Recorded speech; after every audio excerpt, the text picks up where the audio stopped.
Hey everybody, it's Joe Trippi, and welcome back to That Trippi Show with my co-host Alex Sashlow. This week we're continuing the theme that we know what the problems are, so what are we going to do about them? I thought we needed to invite back someone who's been with us in this fight every step of the way, and he really understands what needs to be done. Our friend Reed Galen, his Substack, The Homefront, is a must-read. You must go there, and his work with the union is critical. We want to talk about that. Right now, he's going all over the country, meeting with local volunteer groups and going to town halls. I think his perspective is really important. He's also been helping us get Says Us off the ground, and it's really starting to grow. Reed, welcome back. Thanks, Joe. Good to see you, Alex. Alex, where do you want to get started, buddy? Oh, man. Reed, as you know, we've been spending the last month taking a real hard look at everything going on, as Joe mentioned, all the problems we face right now in the kind of global opposition to whatever the hell MAGA is turning into. First of all, you've never shied away from tough love for Joe's and my party. We've always agreed with you. It's totally needed. You'd probably say we're well past the tough love stage at this point, but what do you see is going on globally? Globally, the issue is that our opposition, but those in power in too many places, are very well funded. They're relentless, and they see themselves now at a final tipping point, which is if they can push the good guys and gals back into the water. And I really do believe metaphorically we are on the beach here. They've got the authority and the power they want and need for some years to come. And I think this is, in the United States, a lot of this is centered on Donald Trump personally, but we shouldn't underestimate the other half of that equation. People that I either took for granted or didn't pay attention to when I was a Republican, which was a very well-funded rightward movement that's become more right-wing, more fascistic over the decades, that's been going for 40 or 50 years.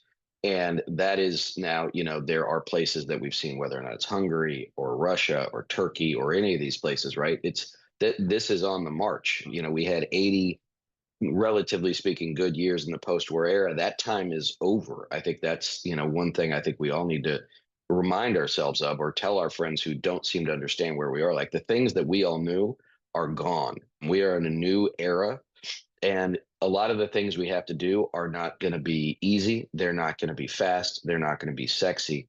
But, we're over a barrel here. And so we have to do the things we can do while hoping that we can slow down the bad guys as much as we can.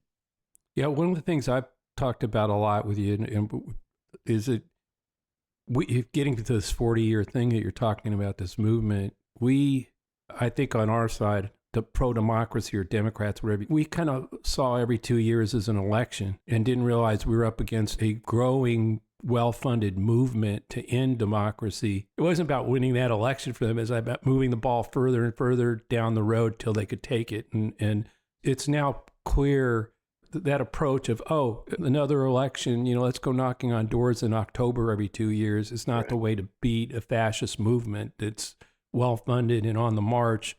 We've got to build a pro-democracy movement. It's not partisan anymore. It's not left-right. It's not Republican, independent, Democrat. It's Americans against a coup. We have to grow that movement. And like you said, it's going to be tough, but an uphill fight and a long one. But we got to do the things we can now to start building it.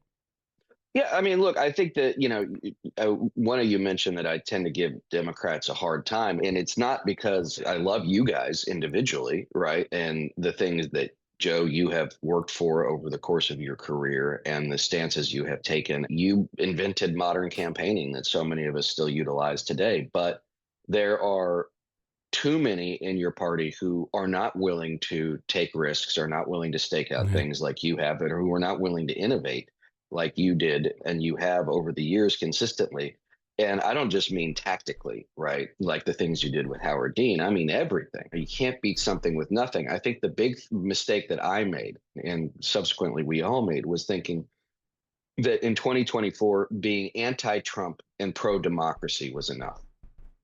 Let's start with anti-Trump. You could say all you wanted to about how bad he was. Everybody knew.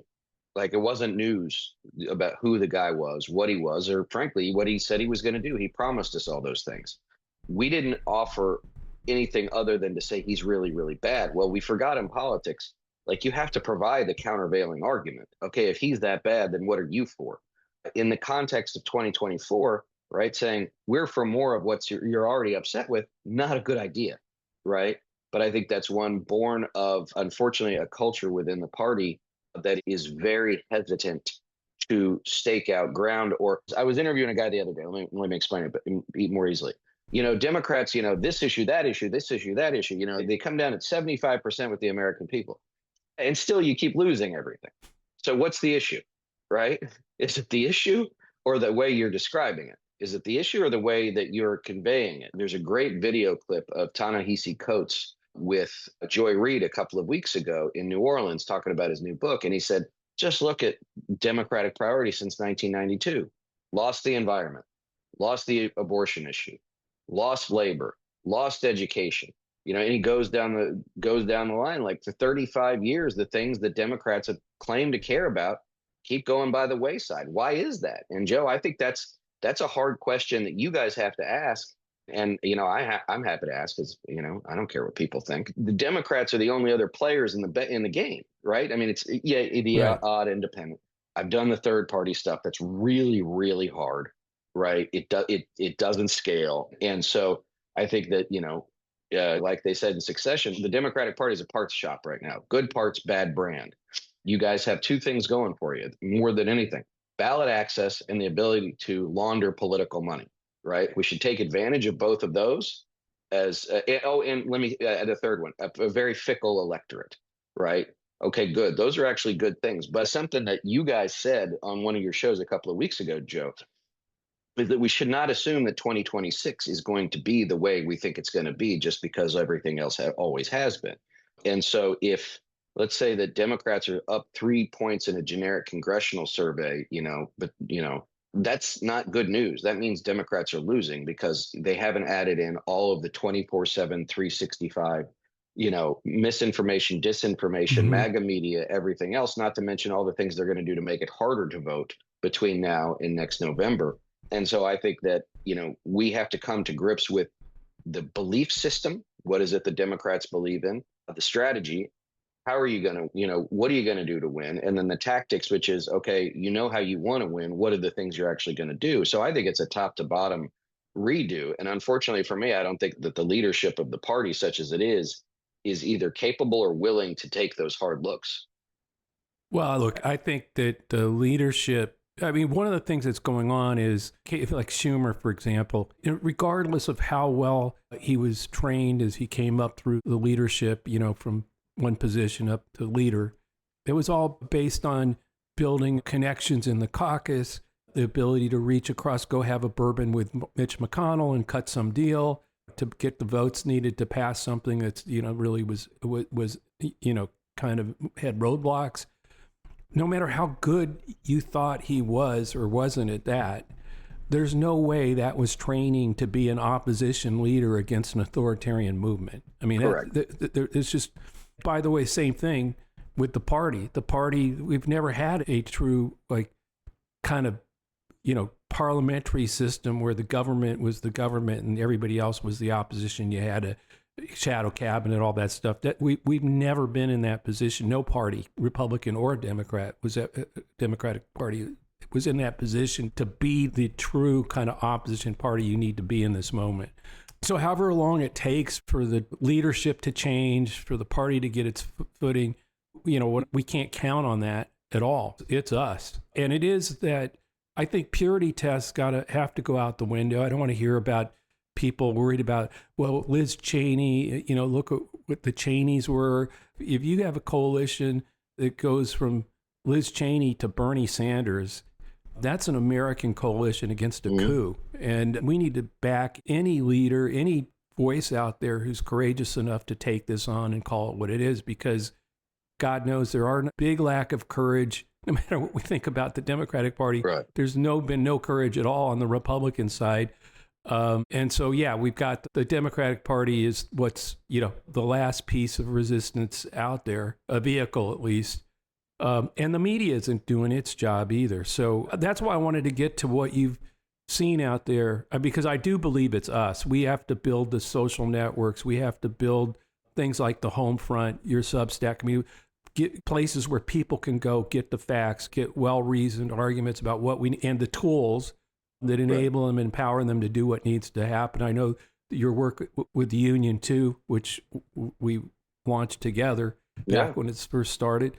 So get into what you're seeing out there and what's happening at the grassroots level. Sure. Well, I'm currently in Oviedo, Florida. I'm in a hotel room, which is why my background is blurred if people are watching this. And last night did a town hall meeting here in Florida's 7th Congressional District. This district is represented by a guy named Corey Mills, who as I sort of formulated as I was talking to about 50 people last night, is the walking definition of waste, fraud, and abuse. He owes the SBA $5 million in back loans that he hasn't repaid.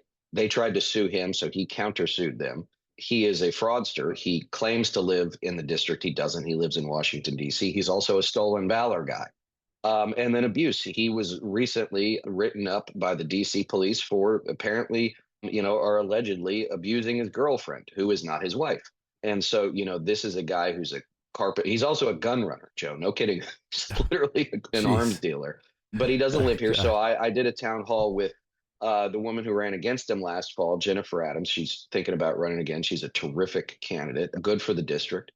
And, what we heard was, I'll say this, for the first one of these we did, most of the people were pretty dyed-in-the-wool Democrats. They were very informed, but they were, but most of them, we asked the crew, how many people had reached out to Corey Mills's office? Every hand goes up. How many people had gotten a response? I think one hand went up. There was one young man, JJ was his name, who significantly disabled in a wheelchair, writes and speaks by no kidding, guys, by placing his nose on an iPad on his wheelchair. And he gave the most eloquent defense of Medicaid that I think anybody ever could have, right? He's 21 years old. He's a junior in college, but he relies on Medicaid, right, for the therapy, the treatment. I mean, this, as we've seen, sort of like the Stephen Hawking-esque chair, if you can sort of imagine that, right? But this kid was there, right? Like, and God bless him. His mom brought him, and he was there fighting. And let me just say this, guys, it got a little dusty in the room after he sort of gave his testimony. But these people were all excited. They were all glad to be there. They were all, and you guys know this from your time, these were all folks who were looking for an outlet. They were looking for something to do, even if that first step was just getting together. And I think that one thing I learned not only from last night, but really what Joe brought me to where I think where we always wanted the union to be, and it took us the better part of 3 years to get it there, was that it would be on the ground. It would be close to the ground.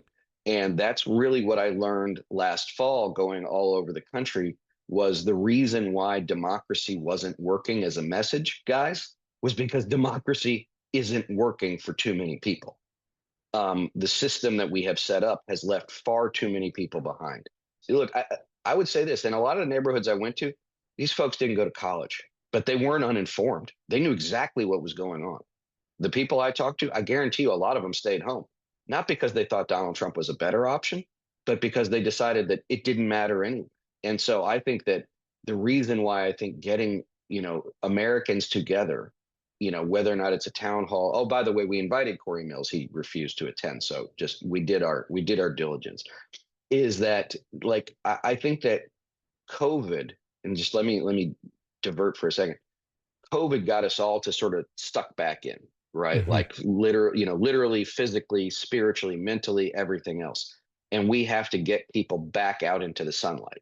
We have to get people off their couches. We have to get people off their phones. And the reason why it's so important to do this too is because in so many of these communities, right, that are going to be hardest hit by what the government is now doing, by what Republicans are now espousing, look, they just cut $1.5 billion out of the U.S. Department of Agriculture for local farms, food banks, food pantries, school lunch, all that other stuff, right? Like, who's going to come, who's going to help fund those food pantries? Who's going to volunteer? Who's going to bring, the food that other folks need? It's going to have to be us, right? Like, the cavalry ain't coming. And so for me, part of the community building here And I don't want to call it organizing, because I mean, I guess that's what Yeah. it is, but it just, first of all, I just don't know that that sounds good anymore, really, just very candidly. We have to get people involved in their communities because we need to help each other. And I think that as people start to come together and we create those physical, intimate connections with one another, 1, 2, 3 times meeting each other, we're going to build trust. We're going to build networks. We're going to find leaders. And ultimately, we're going to find the people we need to help carry us forward in 2026 and beyond.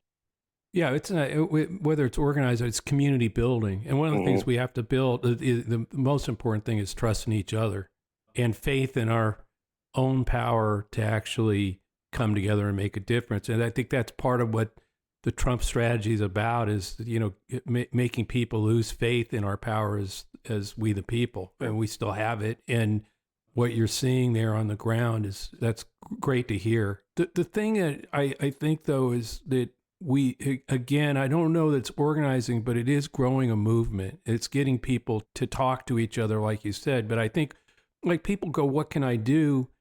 What I've started to get back to is something we were saying during the Dean campaign, was like, there's one really powerful thing you can do. You can find one more person, one more family member, one friend, one coworker, whether it's to read the Homefront or, go to the Substack, join Says Us, pro-democracy social network that we're building, and Reed's you've been so helpful with, joining the union. Get one more person to be with you in this fight. And then the next week, the two of you go out and find one more person. If we can just start to build that community locally, do it in your local community, then I think that's because, as you said, it's not going to just be fighting an election or fighting some overreach. But when they literally destroy some of these programs, it's us in the community. They're going to have to step in and pick up the slack. One thing anybody who's listening can do is to just think of it that way. Find one more person. If you're in the union, find one more person to join the union. If you're on a social network that is pro-democracy and moving, or in a group, do it. Find one more and let's grow this community. Yeah, and I mean, a lot of the activities we're asking people to get involved in are either certainly nonpartisan or even apolitical. Because the other part too is, like, the folks we talked to last night, they were very politically engaged, politically motivated. But there's a lot of people, Joe, who aren't, right? They're sort of sick of all the noise. They're trying to tune out. Like, that's fine. Like, if you want to tune out of the insanity and doom scrolling, that's fine. Don't tune out of what's going on in your neighborhood immediately around you, right? You can't do that, because that's also where so many of the decisions that affect each of us happen, right? Not in Washington, D.C., but at City Hall or a county council chambers or something else like that. So yeah, I think that's right. There's so many people there who, like Joe, were just like, when we knocked on their door, they were happy to have somebody to talk to, right? I mean, we shouldn't underestimate, like, the loneliness factor, right? People just feel completely in. You said that, you reference this, they feel completely disconnected from everything around them. And that's part of what authoritarians do. They atomize us, right? They break us down into the smallest component pieces. So we feel like there's nothing that's possible. And we have to start, building those bonds, literally and figuratively, back to something. Because here's the other thing, like, it's the only thing that's going to work that ultimately will result, to your point, in an electoral coalition that can win. I mean, remember that, yes, the bad guys have been working year in and year out, month in and month out, whether it was election time or not, but there was always a political purpose to it. And that's, you referenced this earlier, is like, if we're going to show up the Tuesday after Labor Day every 2 years and expect that people are going to do what we ask, we've lost the plot completely. Absolutely. Well, you brought up something else too. I mean, this is where I think a lot of us who do a lot of this work internationally, and people who are students of history, will make these parallels. And too often I hear people say, well, it can't happen here, or this is America. But this is like what, just for example, when we beat Mugabe, what Mugabe would always do, like, if you're listening and you don't know who Robert Mugabe is, Google it. But basically, he would hold an election, announce an election, and the next day announce, regardless of how the votes were cast, that he won with 99% of the vote. Right. And the reason he did it was because every village in the country was isolated from all the others. And so they'd assume that even if they voted for the other guy, they were the only ones who did it, or they were outliers. So the strategy that Joe came up with was a way to get everyone connected and realize that they were not alone in their opposition to this guy. There's a lot more to it. It's a good story. I think we've talked about it on the pod before, but like, this is what authoritarians do. This is what dictators do. And this is how they succeed. So it's really important to not put this off until the end of the election and just assume that tomorrow or at the end of the election, it's all going to be okay, because there's a lot of groundwork we have to do between now and then to actually, and this is what my original point was, Reed, but the powers that be, at least on our side, are still stuck in this mentality of, we got to win the election. We got to win the election. And the way they think we win the election is mobilizing in the last 2 months when quote unquote people are paying attention. Well, and the biggest thing, I mean, I know you're seeing this on the ground right now, is people are paying attention right now to what's happening in their own lives. We need to figure out a way to weaponize is not the right word, but allow them to build those connections, grow that movement that Joe is talking about.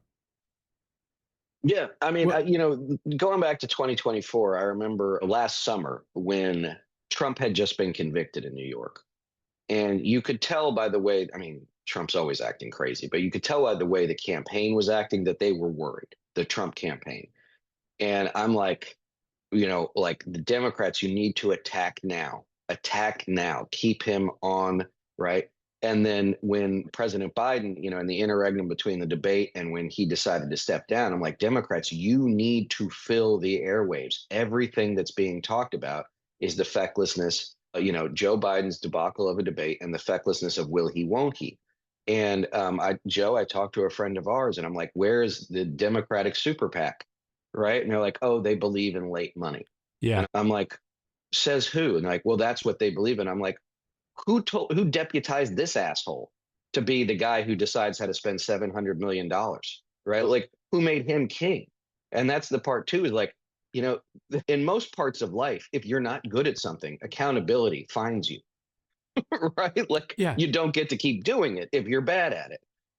If you can't hit a major league fastball, you don't play in the major leagues. If you have a decided way of looking at things in an election and campaigning that continually fails, you shouldn't get to keep doing it, right? Even with Schumer's, like, I won in 2006 and 2012 or whatever. One of those was almost 20 years ago. Second, like, you had Barack Obama on the ballot for the other one. Like, Right. I hope you would have won. If you're not good at this, you shouldn't get to keep doing it. And I think that we're all the victims of a donor class that's like, I'd rather do what I know, even if I know it doesn't work. And I'm sure you guys are doing it too. I talk to donors all the time who are, completely disdainful of what happened last year and how they see their money is wasted. And it was, but there's also no appetite to do anything new. Right. Because what happens if it doesn't work? Well, what you're doing now isn't working. So like, what are you afraid of? Like, you think it's going to be worse? Yeah. Tell me about it. I mean, they spend $4 billion on TV ads, and here, I can't. I'm having struggling, and you are too with the union, but struggling to raise $2.5 million to sustain Says Us, the pro-democracy social network, for like in the next 6 to 9 months and grow it, which is a big part of our problem too because of Elon and X. But you can't. But furthermore, your point though gets back to what I've been saying about, look, 2020. Right after January 6th, right after the inauguration on the 21st, Biden, Donald Trump was at 35% approval rating, favorable rating. He was weaker. And at the moment, that was the moment to act, to define, to take him on both legally and politically, to disqualify him for all time in the minds of the American people. But the Democrats, no one did it. Let him out of the bag. He kept going with the big lie. It seems to me like that's the moment we're in again now in a lot of ways. I know he appears really strong and all that, but he's lost 27 points of favorability with Hispanics, Latinos, lost 20-something points with independents in terms of favorable and approval, lost young people 18 to 29, and consumer confidence is at the lowest point in 45 years. Now's not the time to play dead, to get loud and organize and hit him now, hit him hard. I mean, that's the reason I joined you at the Lincoln Project right after that election. And what I think still the Democrats have not, it gets to your point about spending money late. Now's the time. They're spending Homeland Security money, telling everybody what a great job the president's doing, getting on immigration and shutting down the border. We're nowhere. I mean, the Democrats, even with if you're going to waste billions of dollars on TV ads, do it now. Or do it. Well, look, think about this. That we're a days away from a state Supreme Court race in Wisconsin, April 1st. It's going to be $100 million race for one Wisconsin state Supreme Court race. And what's the conservative / Republican running on? Protect Donald Trump, help Donald Trump. What's the Democrat running on? Like abortion. Okay, like it's fine, but it's not enough. And then Musk has just shown up, right? He's going to dump money in it. He's basically paying people for their votes. Fill out a survey, I'll give you $100, right?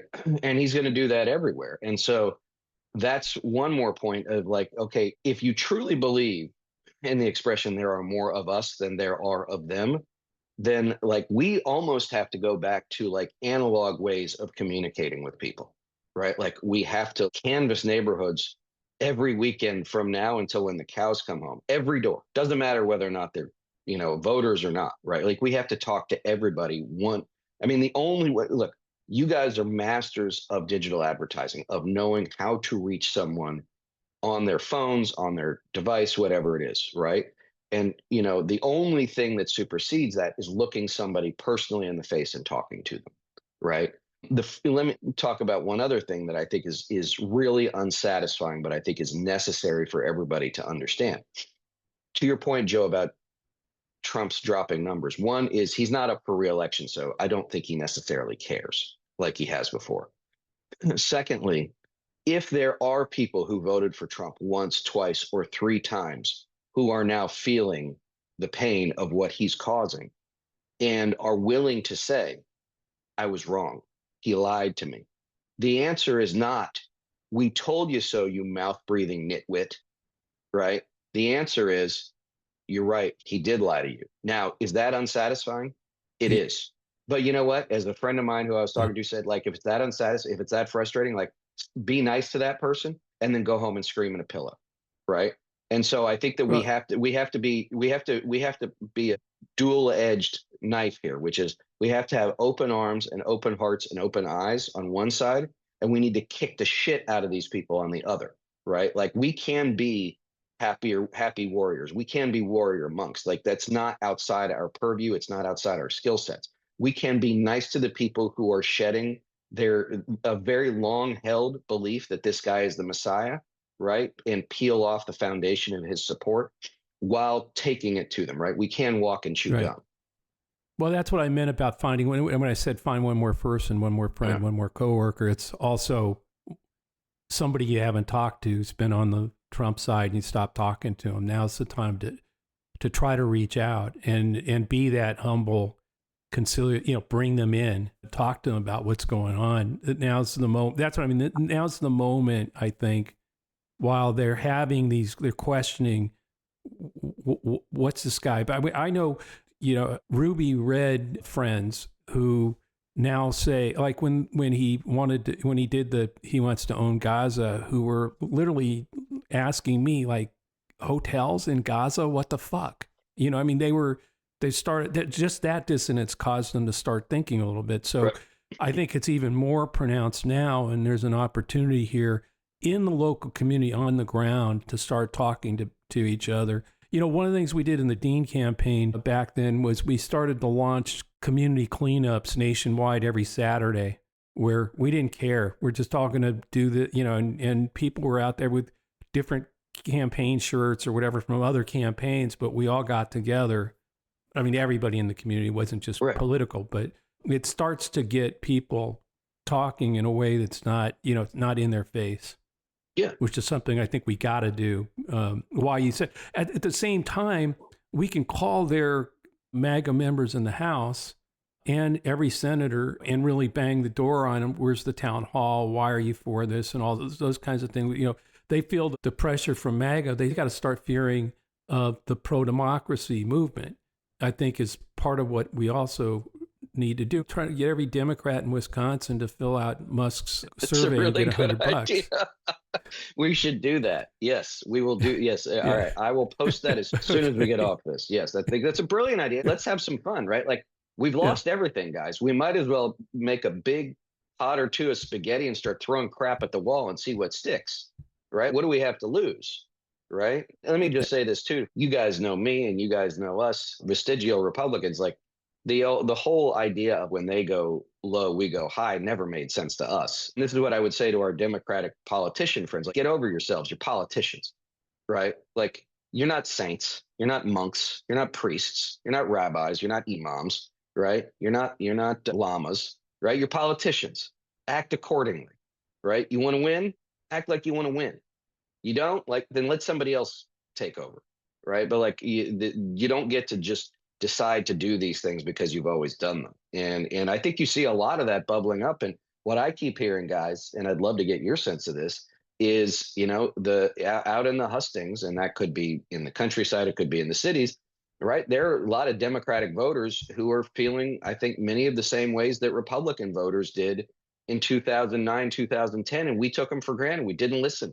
Right? Like the Republican leadership got way, far away from its knitting from the average American, right? And did those people stick with the Republican Party because they were never going to be Democrats? They did, but they took over the Republican Party, and here's where we are, right? And I would say that we shouldn't ignore that on the Democratic side, which is, I mean, let me just say this, and you guys maybe have seen this, like years ago, if you would do a focus group of Republicans, and you showed a picture of Nancy Pelosi, it'd be like boo, hiss. But if you showed a picture of Mitch McConnell or Paul Ryan, like they'd throw stuff at the screen, right? Like they hated their own leaders more than they hated the other side.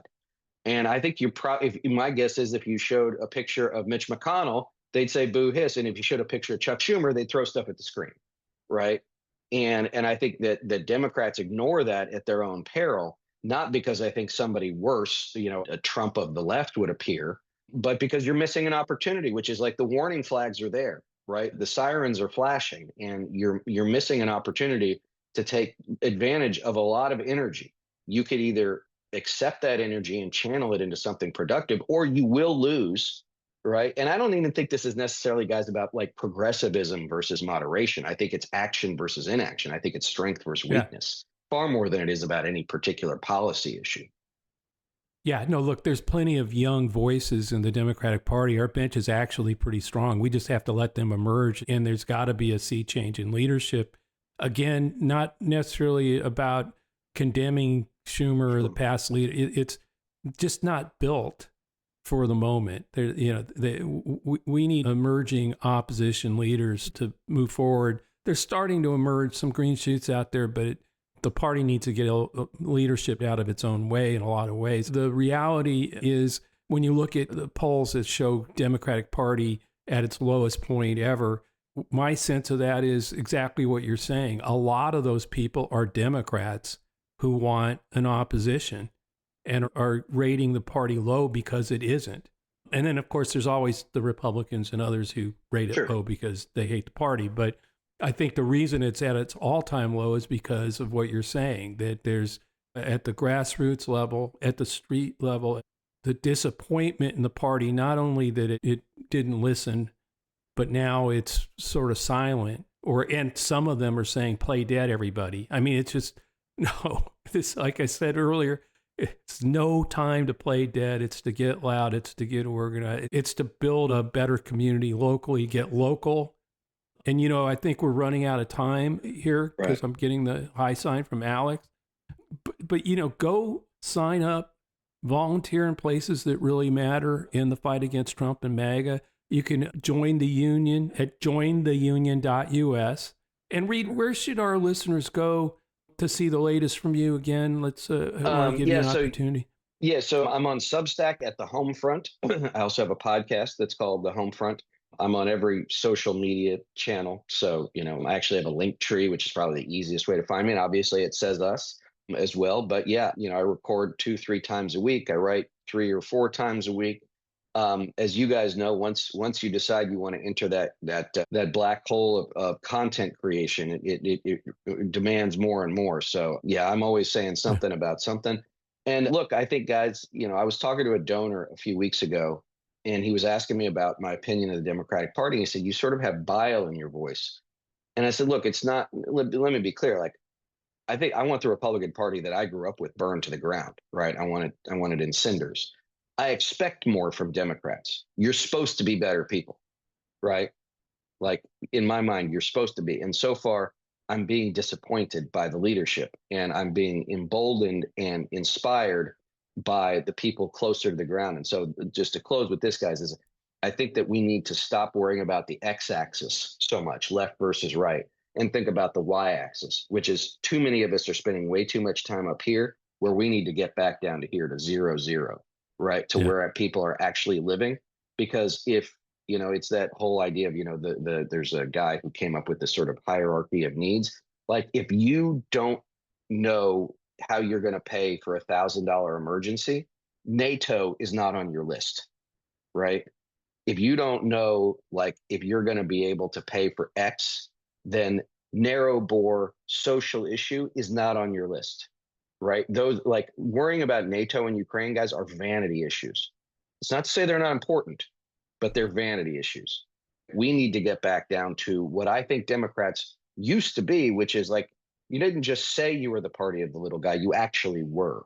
And I think that, that's where I'm going to spend my time. I love it, right? I know I'm away from home a lot, but I have traveled to big towns and small towns. I've met every kind of person, and I love it. And it made it, frankly, to sound a little goofy, like, it made me fall in love with the country again. The country is better than this, but our people that we need, who want to be out there, need to be listened to, and they need to be not only listened to, they need to be heard, and then we need to take action on their behalf. If you're not going to help now, then move to Portugal. Thanks a lot, Reed. Thanks for everything that you do out there. And thanks again for all your help to get Says Us off the ground. Remember, everybody, if you are looking for a pro-democracy social network, it's a civil place for human beings, no bots and no anonymous name calling, just real exchange of ideas and building of trust and community. You can go to Says Us and find us in your Apple or Google app stores, and we'll hope you'll consider joining us there. Read posts there. I post there. Lots of folks that you'd be interested in reading or listening to or commenting on or posting your own thoughts about where we go from here would be appreciated. Also, if you're listening to this episode of That Trippi Show on YouTube, please like and subscribe to get alerts when we post the next episode. Please subscribe to That Trippi Show and leave a review on Apple or wherever you listen. We'll see you next week. Thanks, Reed. Thanks, guys.